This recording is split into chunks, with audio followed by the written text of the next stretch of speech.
నమస్తే అండి, welcome to our channel. మనతో సినీ క్రిటిక్ దాసరి విజ్ఞాన్ గారు ఉన్నారు. నమస్తే సార్. నమస్తే సార్, దేవరా మూవీ చూసారా? యా ఎలా ఉంది సార్ అసలు ఆ దేవరా మూవీ? అసలు దాని గురించి మొత్తం చెప్పండి. దేవర గురించి మాట్లాడాలంటే ఫస్ట్ ఆఫ్ ఆల్ ఎన్టీఆర్ గారికి కొరటాల గారికి ఆఫ్టర్ లాంగ్ టైం ఒక మంచి హిట్ అనేది అవసరం.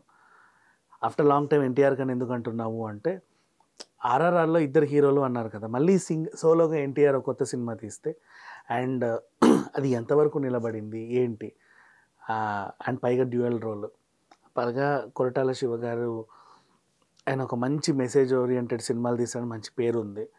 అండ్ నెక్స్ట్ అలాగే అనిరుద్ధ్ మ్యూజిక్ ఇచ్చిన తర్వాత కొన్ని సాంగ్స్ కాపీ అని అవని ఇవని అది ఇలా ఉందని అలా ఉందని చాలామంది వంకలు పెట్టారు.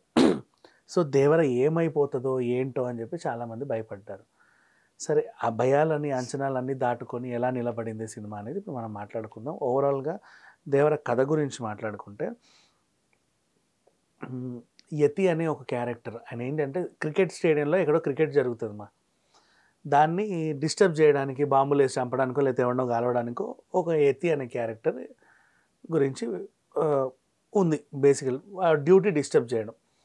అతను ఆ టీంని డిస్టర్బ్ చేయకుండా ఉండాలి అంటే అతన్ని అడ్డుకోవాలి అజయ్. సో అతన్ని యతి అనే క్యారెక్టర్ని వెతుక్కుంటూ అజయ్ వస్తాడు. అజయ్ వెళ్తుంటే ఆయనకి ఎక్కడికి ఏదో రత్నగిరి ప్రాంతంలో ఉంటాడు వాడు అని ఒక లీక్ దొరుకుద్ది. 4 గ్రామాలు కలిపి ఒక ఎర్ర సముద్రం అని ఒక ఏరియా ఉంటుంది. అంటే బ్రిటిషర్స్ నౌక ఇండియా నుంచి అట్లా ఆ నౌకలు అటువైపు బ్రిటిష్ వైపు వెళ్ళే దారిలో ఈ దారి గుండా వెళ్తాయి అన్నమాట. అది ఓవరాల్గా అక్కడ 4 ఊర్లు, వాళ్ళకంటూ వేరే వేరే ఆచారాలు, వ్యవహారాలు, కట్టుబాట్లు అన్నీ ఉన్నాయి. అండ్ ఇతను వచ్చిన తర్వాత ఆ ఊర్లోకి వెళ్ళి పలానా మనిషిని కలిస్తే నీకు వీడు తెలుసు అంట కదా, ఎందుకంటే నాకు వాడి నుంచి వీడు కావాలి, వీడి నుంచి వాడు కావాలి, ఇలా ఇలా మాట్లాడుకుంటారు. ఎందుకు అంటే ఇప్పుడు వీడు ఇక్కడ కాల్వడానికి కారణం ఏంటి, బాంబులు వేయడానికి కారణం ఏంటి, వీడి దగ్గర ఆయుధం వచ్చినందుకు వీడు అలా చేశాడు. వీడికి ఆయుధం ఎక్కడి నుంచి వస్తుంది, ఆ ఊరు గుండా నౌకలు వెళ్తున్నాయి కదా, ఆ ఊర్లో కొంతమంది సముద్ర వీరులు ఉంటారు, ఆ నౌకల్ని స్మగ్లింగ్ చేసేసి ఆయుధాలు తెచ్చి వీళ్ళకి ఇస్తున్నారు. ఆ ఏజెంట్లు వాళ్ళు వీళ్ళు కొంచెం మురళీ శర్మ ఇలాంటి వాళ్ళని పెట్టుకొని ఆ కార్యక్రమాలన్నీ వాళ్ళ చేత చేయించారు బేసిక్గా. ఇప్పుడు ఈ ఆయుధాలు ఎక్కడి నుంచి వస్తున్నాయి, పలానా ఊరు నుంచి. దాన్ని ఎవరి చేత చేయిస్తున్నారు, ఎవరి చేత చేయించి ఎవరు యతికి ఇస్తున్నారు, వీడిని పట్టుకుంటే యతికి ఆయుధం వెళ్ళడం ఆగిపోతుంది. అప్పుడు ఆ యతి అనేవాడు క్రికెట్ స్టేడియంకి వెళ్ళి డిస్టర్బెన్స్ చేయకుండా ఉంటాడు. ఇది వీళ్ళ టాస్క్ యాక్చువల్గా. ఈ టాస్క్లో భాగంగా అజయ్ ఆ ఊరికి రావడం జరిగింది. ఆ ఊరోళ్ళేమో మేము ఎవడు సముద్రంలో దిగి ఏం చేస్తాడో తెస్తాడో కనుక్కునే బాధ్యతలో ఈయన ఉంటే మేము వెళ్ళాం సముద్రంలోకి అని అన్నారు. ఎందుకురా వెళ్ళరు మీరు సముద్రంలోకి, ఏమేమి తెచ్చిందంటే మేము చెప్పాం, మేము వెళ్ళాం, పోరా ఇక్కడ నుంచి అని గెంటేస్తారు అందరూ.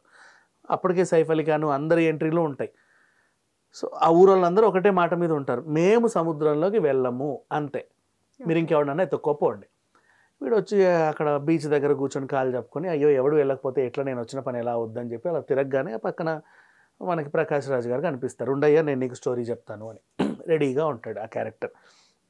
ఇతను రాగానే ఏం జరిగింది, వీళ్ళందరినీ అడిగితే వాళ్ళు పోనంటున్నారు, ఎందుకు పోవట్లేదు సముద్రంలోకి అని అడిగితే, ఉండు నేను స్టోరీ చెప్తా, దీనికి ముందు నీకు దేవర కథ తెలియాలని చెప్పి దేవర స్టోరీ అంతా చెబుతాడు.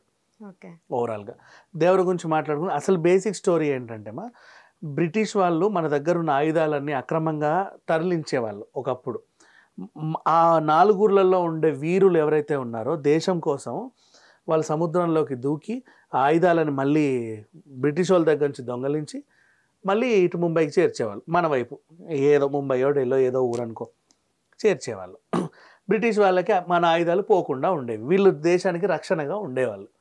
అది కదా. రాను రాజగుర్రం గాడిదైందని తర్వాత ఏమయ్యారు అంటే ఇలా నెక్స్ట్ జనరేషన్ ఈ పనికైతే అలవాటు పడ్డారు.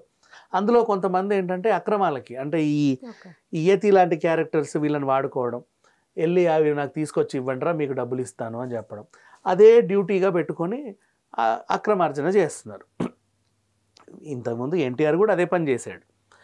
అది తప్పు అని తెలుసుకున్న తర్వాత ఈ తప్పు ఇంకెవరు చేయకూడదు అని నిర్ణయించి అక్కడ ఒక కట్టుబాటు పెట్టాడు, ఎవడు చేయొద్దు అని.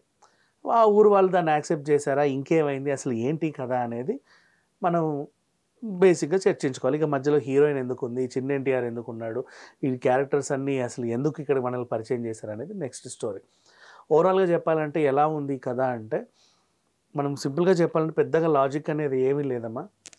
కానీ నువ్వు పెట్టిన టికెట్ డబ్బులకి మాత్రం నీకు ఎక్కడ బోర్ కొట్టదు. సీన్ టు సీన్ నెక్స్ట్ ఏం జరుగుతుంది క్యూరియాసిటీ కలుగుద్ది. అండ్ ఒక్కొక్కరి పర్ఫార్మెన్స్ అదిరిపోద్ది. ఓకే. బోల్డ్ అన్ని క్యారెక్టర్స్ ఉన్నాయి, ప్రతి క్యారెక్టర్కి ఇంపార్టెన్స్ ఉంది. అది గ్రేట్నెస్, డైరెక్టర్ గ్రేట్నెస్. బోల్డ్ అన్ని క్యారెక్టర్స్, ఒకటి కాదు రెండు కాదు. ఇప్పుడు 4 ఊర్లు అన్నామా, 4 ఊర్లకు కలిపి 4 నాయకులు, వాళ్ళ వెనకాల బలగాలు, బోల్డ్ అంతమంది సంత. ఇంత ప్రతి క్యారెక్టర్కి ఇంపార్టెన్స్ ఉంది. Each and every character pin to pin చూసుకుంటాం. వాళ్ళందరూ చాలా గర్వంగా చెప్పుకుంటారు మేము దేవరలో చేశాము అని చెప్పేసి. అంత బాగుంది. అండ్ ఫస్ట్ హాఫ్లో పెద్ద ఎన్టీఆర్, సెకండ్ హాఫ్లో చిన్న ఎన్టీఆర్కి జోడీగా జాన్వీ కపూర్, పెద్ద ఎన్టీఆర్కి జోడీగా ఆ మరాఠీ అమ్మాయి. అందరూ బాగా చేశారు. తలుక్కున్న తాళ్ళూరి రాజేశ్వరి కూడా మెరిసింది ఒక సీన్లో. బోల్డ్ అంతమంది ఉన్నారు, ఒకరు కాదు ఇద్దరు కాదు. ఆలపాటి లక్ష్మి గారు కూడా ఒక సీన్లో కనబడ్డారు. అన్నీ అసలు ఇట్లా కూడా ఒక కథ చెప్పొచ్చా అని. మనకి కొరటాల గారు నీతి చెప్తారు కదా ఎక్కువ, అవునా? ఇక్కడ మనకు తెలుసుకున్న నీతి ఏంటో నేను ఓవరాల్గా చెప్పేస్తా. దొంగతనాలకు వెళ్తారు, దోపిడీలకు వెళ్తారు, ఎవరినో దోచుకుంటారు చాలామంది. అవి చేయకండ్రా, చేస్తే పరిణామాలు మీరు అయితే జైలుకి వెళ్ళడమో చావడమో ఇంకేవో అవుతాయి. జీవితం రిస్క్. నిన్ను నమ్ముకున్న వాళ్ళు కూడా రిస్క్లో ఉంటారు. ఎప్పుడు ఏమైతే ఏదని భయంతో బతకాలి. అదే మంచి పనులు కూడా చేసుకోవచ్చు, కష్టపడి పని చేసుకోవచ్చు, ఏదో ఒక పని. నీ కుటుంబం బాగుంటుంది, నువ్వు బాగుంటావు, ఉన్నలో ఉన్నంత అందరూ సంతోషంగా ఉంటారు అనేది ఒక మంచి మెసేజ్. ఇంతకన్నా మెసేజ్ ఇంకెవడిస్తాడు ఈ రోజుల్లో? ఏంటి, ఎక్కువ డబ్బు కాశపడి సైబర్ నేరాలు చేస్తారు, ఆ నేరాలు ఈ నేరాలు, ఏదో ఒక నేరం చేసేసి అక్రమంగా డబ్బార్జన చేసి, ఇంకా చెప్పాలంటే ఈ రాస్తరుణ్ కేసు లావణ్యాలు అంటారు, అట్లా ఆడోళ్ళు కూడా డబ్బున్న అబ్బాయిలకి ఎరవేయడము, వాళ్ళ చేత ఇల్లులు రాయించుకోవాలని, కార్లు దొబ్బేయాలని చెప్పి ప్లాన్లు గీసుకోవడం, వాళ్ళ మీద అత్యాచార కేసులు పెట్టడం.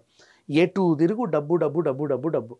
అక్రమంగా ఎందుకురా సంపాదిస్తారు, సక్రమంగా కూడా సంపాదించవచ్చు కదా, అప్పుడు మీ జీవితం బాగుంటుంది, మిమ్మల్ని నమ్ముకున్న వాళ్ళు బాగుంటారు అనే ఒక అందమైన మెసేజ్ ఇచ్చినటువంటి అద్భుతమైన సినిమా ఇది. అండ్ డైలాగ్స్ ఎంత బాగున్నాయి, కొన్ని గుర్తుపెట్టుకోవడానికి. నిజంగా మనిషి మారడానికి అన్ని ఎలిమెంట్స్ ఉన్నాయి ఈ సినిమాలో. పైగా అది ఎన్టీఆర్ గారి చేత చెప్పించడం ఇంకా అద్భుతం అని చెప్పుకోవచ్చు.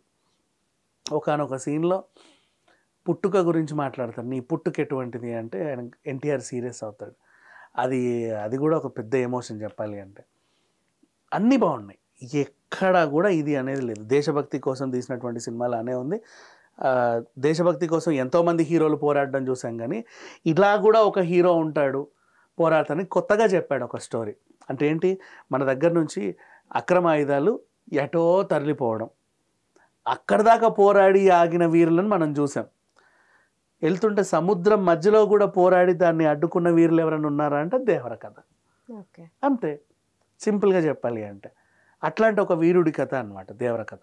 అతన్ని చూసి తర్వాత వాళ్ళ కొడుకు ఎలా అయ్యాడు, వాళ్ళ తరం ఎలాగుంది, ఎన్ని తరాలను వాళ్ళు అలా కాపాడుకుంటూ వచ్చారు, ఎంతమందికి ఏం నేర్పించారు, వాళ్ళ జీవితాలు ఎలా మార్చారు.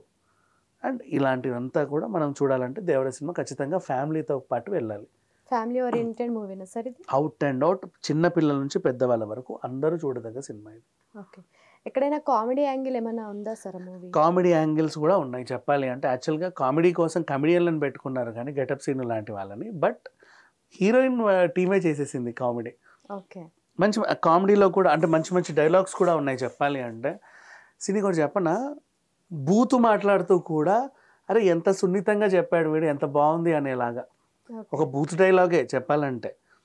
ఇప్పుడు హీరోయిన్ ఫ్రెండ్స్లో హరితేజ్ అని మన ఎవరు హిమజ ఒక డైలాగ్ వేస్తుంది, నీకేంటక్కాయ్ చాపెక్కిన సంవత్సరానికే పెళ్లి చేసి మంచం ఎక్కిచ్చారు, నీకేం తెలుస్తుంది దీని బాధ అంటుంది.